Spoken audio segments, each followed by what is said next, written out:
Assalamu Alaikum dear viewers, welcome back to our channel. Muslim women frequently argue that Islam oppresses them and denies them equal rights. Even after being shown numerous passages in Hadith to demonstrate their significance, they continue to dispute and attempt to argue over divorce-related issues, as they believe they have near zero rights when it comes to this topic. Today, we will try to open the eyes of such Muslim women about how Islam has granted them rights even in this matter, and what is the proper procedure for it to follow. Number 1. What is Khula? In Islam, Khula is a process through which a woman can initiate a divorce from her husband. While the term talaq is more commonly known, which refers to a man's right to divorce, Khula represents a woman's right to seek separation when the marriage becomes unbearable for her.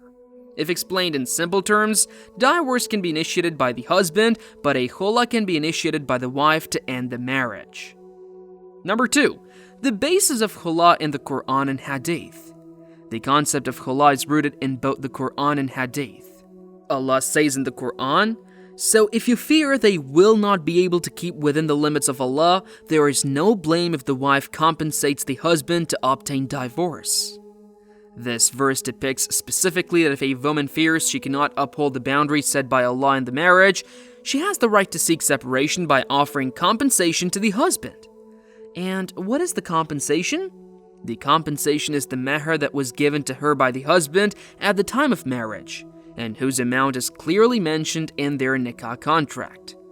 In Hadith 2, an incident is mentioned where the wife of a Sahabi went to the Prophet Muhammad ﷺ to know the procedure to end her marriage, to which the Prophet had asked her to return the mahr that her husband had gifted her at the time of marriage. Narrated Ibn Abbas, the wife of Thabit bin Qais came to the Prophet ﷺ and said, "O Allah's Messenger ﷺ, I do not blame Thabit for defects in his character or his religion, but I, being a Muslim, dislike to behave in an un-Islamic manner. If I remain with him, on that Allah's Messenger ﷺ said to her, 'Will you give back the garden which your husband has given you as mahr?' She said, 'Yes.' Then the Prophet ﷺ said to Thabit, 'O Thabit, accept your garden and divorce her once.'" Number 3. The procedure of khula. Now, the problem is that even if a woman knows that there are certain rights given to her by Allah to end her marriage, yet they hesitate as they don't know the correct procedure to follow in order to do the khula. The fault is not theirs. The society in which we live feels that it is taboo to educate a woman on how to take a khula. Even the parents of the woman never educate women on this topic before marriage, as they feel that there is no possibility that there will ever be a need for such procedure. All of this is totally wrong. A woman as well as a man should be educated on how to end their marriage before they enter into one. And if this were taboo, then Islam would never have revealed verses to inform everyone. Now, let's understand how khula is done. A. Initiation. The process of khula begins when a woman approaches her husband and expresses her desire for separation. This is the first and foremost step that she has to take to inform her husband clearly that she does not want their marriage to continue, and with proper explanations and reasons. Because if the reasons can be compromised and the husband or the wife are willing to make their marriage work, then it certainly would be better. But if the wife is adamant and the husband shows no interest in compromising in any situation, then the khula will enter its second stage. B. Agreement. The next step is solely based upon the husband's decision whether he agrees upon granting the wife the khula, and if he agrees, then whether he wants his mahr back from her or not. The husband can agree to the khula by accepting compensation, which is typically the return of the mahr, and it is up to him to accept the khula without taking any compensation from the wife. C. Court involvement. But what if the husband does not agree on giving the khula to the wife? What if he wants to inflict pain upon the wife to not let her go away? Then there is still a way out for the wife to end her marriage. If the husband does not agree, the woman can take the matter to an Islamic court where the judge or the qazi can grant the khula after assessing the whole situation. When the judge grants her the documents and papers declaring the end of her marriage, she will be free from her husband and her marriage will end. Number 4. Reasons for seeking khula. Now, after understanding the concept of khula and what its proper procedure is, there are a few more things that need to be discussed. Primarily, the legitimate reasons for which the wife can ask for the khula.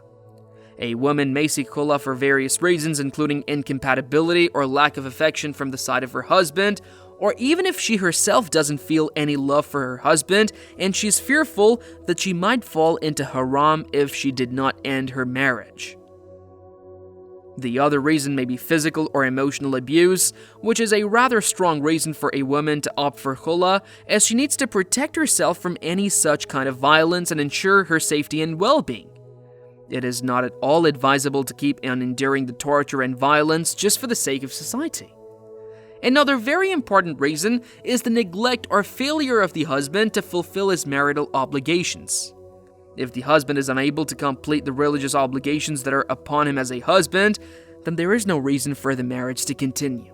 Religious obligations being not able to provide any form of protection or even provide very basic necessities of life. There also can be any other legitimate reason that makes the continuation of marriage difficult. Khula ensures that women are not trapped in marriages that cause them harm or distress. It empowers women to maintain their dignity and well-being. It ensures women that there is a way out for every situation and that they can opt for that if she understands that this is the best for her. Many people wrongly believe that women in Islam have no right to seek divorce. However, khula is a clear answer to them that Islam cares about the well-being of not only men, but also for women. The major thing here for women to understand is that if Allah has given her these rights, that it does not mean that she can misuse them and end the marriage without any legitimate reason, because if she does that, she will be questioned by Allah on the Day of Judgment and she will not be allowed entry into paradise. It was narrated from Thawban that the Messenger of Allah ﷺ said, "Any woman who asks her husband for a divorce when it is not absolutely necessary, the fragrance of paradise will be forbidden to her." Number 5. Waiting period after khula for women. Regarding the waiting period, also known as Iddah, there is a bit of dispute between the scholars. Some say that the Iddah is the same as 3 menstrual cycles, which are the same when divorce is given by the husband, while others say that when the wife initiates the divorce, only 1 menstrual cycle is enough for the wife to wait within her home, and Allah knows best. Another thing here worth mentioning is that the waiting period that the woman will have to spend in her maternal home and not in her husband's home, which is in the case of divorce given by the husband. As and when the khula gets the approval, the woman is required to leave the husband's house and move to her maternal house to spend her waiting time. Understanding khula is crucial for appreciating the balanced and fair approach of Islamic family law. It emphasizes the importance of harmony, respect, and the well-being of both partners in a marriage. We hope that you now understand how Allah has granted women the ability to dissolve marriages as well as the correct protocol for doing so.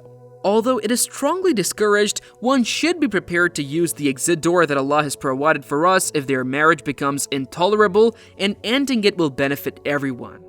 This is especially true when a family breaks down and one spouse feels that divorce is the only option. Thank you for watching. If you found this video informative, don't forget to like, share, and subscribe to our channel for more enlightening content. Jazakallah khair. Assalamu Alaikum.